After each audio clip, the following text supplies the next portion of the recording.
Say the mission to rescue the remaining 8 boys and their soccer coach from a flooded cave has been halted and will resume tomorrow morning. 4 of the boys have been brought out and taken to hospital. Earlier reports said that 6 boys were rescued, but officials have now corrected that number.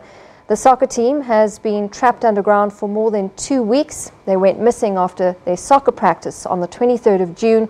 They'd set out on an adventure to explore the cave near the border with Myanmar.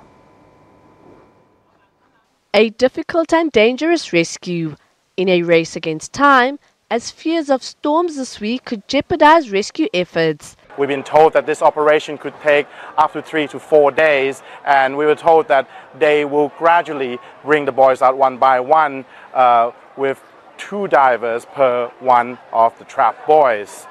What we know also is that the authorities say they are racing against time, and this is the perfect opportunity as the rain is about to arrive, and if they don't act now, they may have to reassess and the rescue operation may have to be delayed. So far, only 4 boys have been brought to safety. The boys, some as young as 11 and weak swimmers, will gain freedom through narrow submerged passageways. This is the very same pathway that claimed the life of a former Thai Navy diver on Friday. Saman Kunan died after he and a fellow volunteer were on their way back from placing oxygen tanks deep inside the cave. He fell unconscious and efforts by his partner to resuscitate him were futile. The hospital where the boys are expected to be taken is ready to receive them. Police and security personnel have blocked off roads. The 13 beds are on the 8th floor of Chiang Rai Hospital, equipped with communicable disease control, mobile x-ray machines and temperature controls.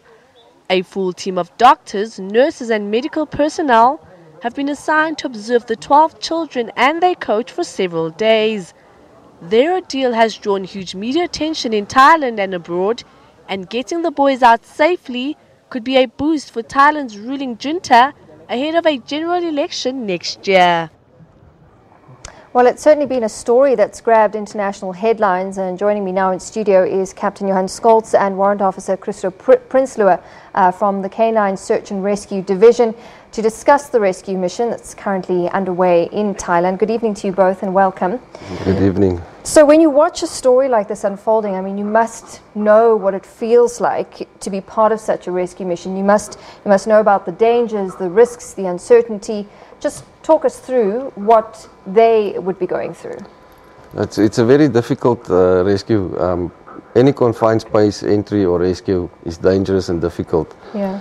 And as I see the circumstances there, some of the divers had to leave the kit behind to get through the narrow spaces to meet the children. Okay. And if you get to the children as well, you're dealing with children that's distressed.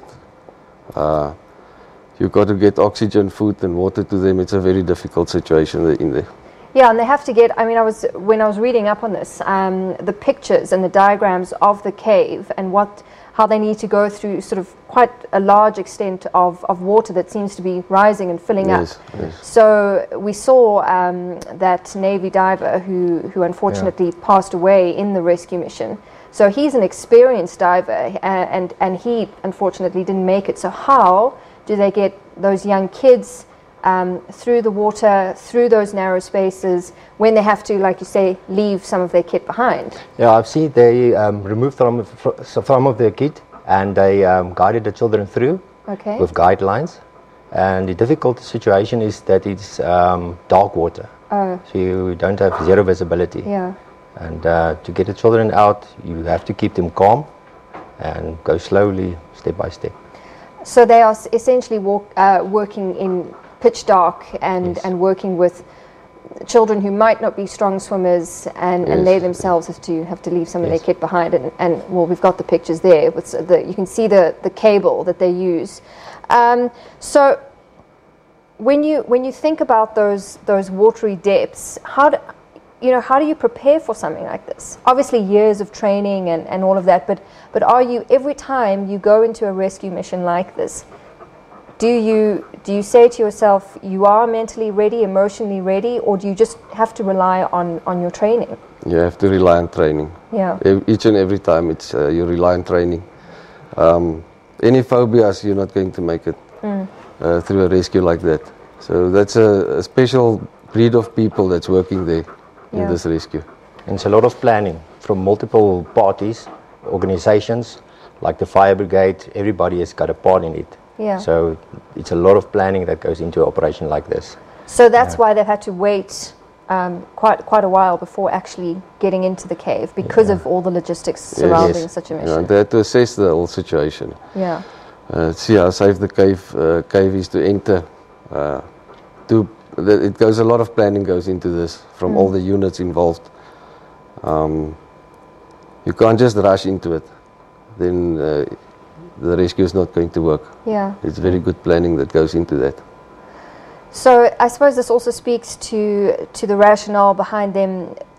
They've got what they've called a rescue camp, or a chamber 3 they've called it, which is situated about 2 kilometers inside the cave. Because I would have thought that they would have gone in, got them out and got them straight to hospital, but they've had to wait to sort of stabilize them. Yes. For diving, you have to do decompression stops. They do in dark water dives. It's a lot of stress on you. You're taking a lot of nitrogen in. So I suspect that they are, you can almost say, degassing at that safety stops. Okay. And to assess the children, to see that they are safe, to let them calm down, and they take them out step by step. I see. And in terms of the children, they're young as 11, I understand.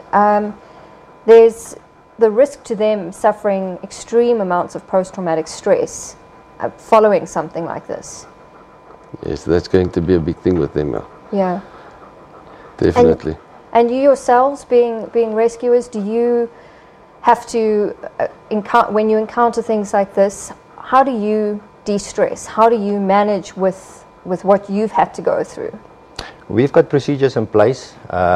We've got our EHW, Employment Health and Wellness, and we talk to them and they come debrief us in serious situations. And that's the way we discuss it and we take it further. You speak about all the planning that needs to go into this. What do you do if something doesn't go according to plan? We go to plan B. Most of the time it doesn't go according to plan. There's always, Murphy is always there. Yeah. You need to be able to think on your feet, to go over to another plan, to use another plan if the first one doesn't work out for you. So, yeah. And let's just bring your furry friend into the discussion here. His name is Killer, and I believe he's been nearly all over the world. I understand he was in Haiti in 2010 with the earthquake. No, he was deployed to Seychelles last year. Seychelles. Yeah, the captain's dog was to Haiti. Oh, I see.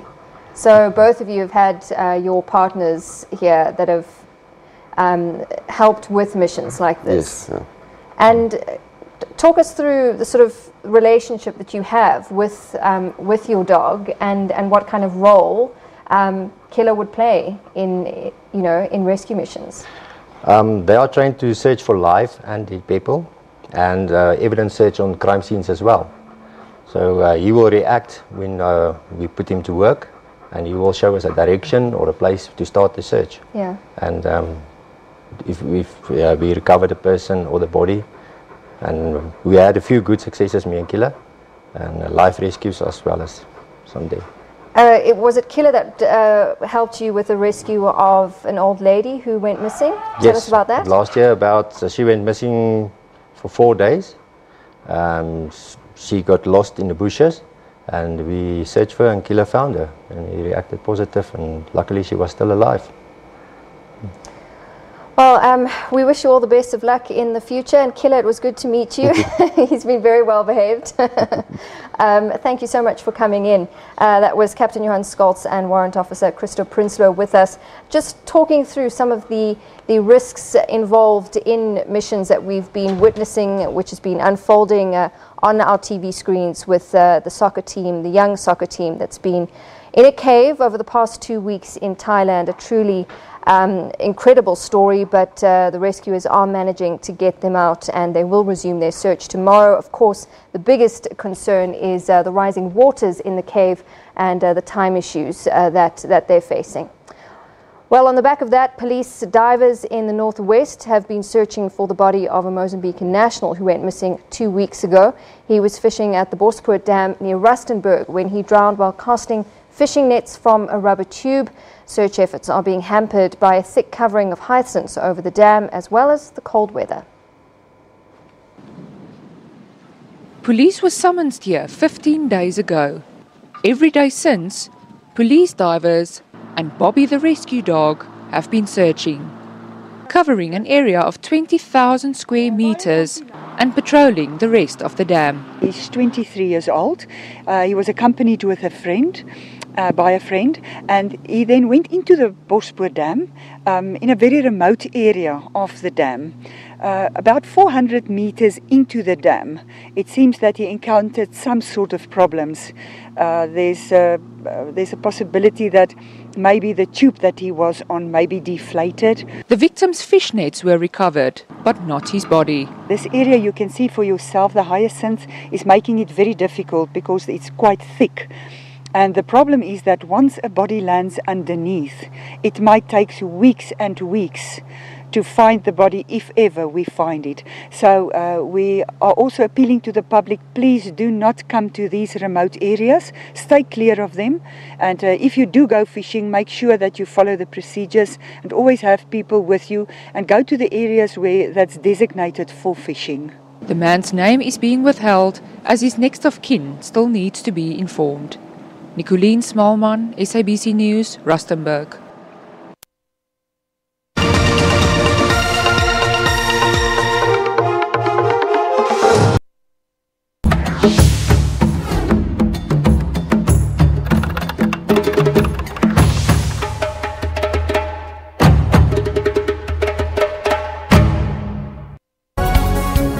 News at 9. We go beyond the headlines of the day and breaking news to bring you all the angles and in-depth analysis of stories that impact your life. We are on the ball with all economic stories. Our bureaus around the globe are ready to connect you to events as and when they happen. So join us every day at 9 to zoom in on the day's big stories. Special assignment. Crime keeps the society in terror and pain. Why so? If someone phones me, tells me, okay, look here, he needs a solver, and I get you all driving, I'll take it. What pushes normal people to be so hard, heartless, and brutally kill one another? The other side of it could be more for their own psychological need. It might be part of a sexual fantasy that they have. It could be about power and control. After proper investigation is followed, the perpetrator gets arrested. There is quite a massive process. And I think we do it our parents, right? I think justice is served. Emotional scars remain. We would pay any price to get him back, and the sad reality is that it's gone. Special assignment. We unravel the truth every Sunday at 21:30.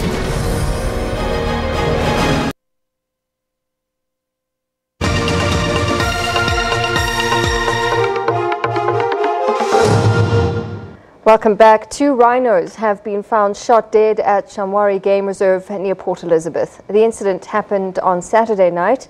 Shamwari vet Dr. Johan confirmed that an adult white rhino cow and her calf had been shot with a rifle and their horns had been cut out. This incident follows the poaching of a rhino from the Kragakama Game Park in Port Elizabeth just over a week ago. 11 rhino have now been poached in the Eastern Cape so far this year. Well, South Africa has a new lifeline to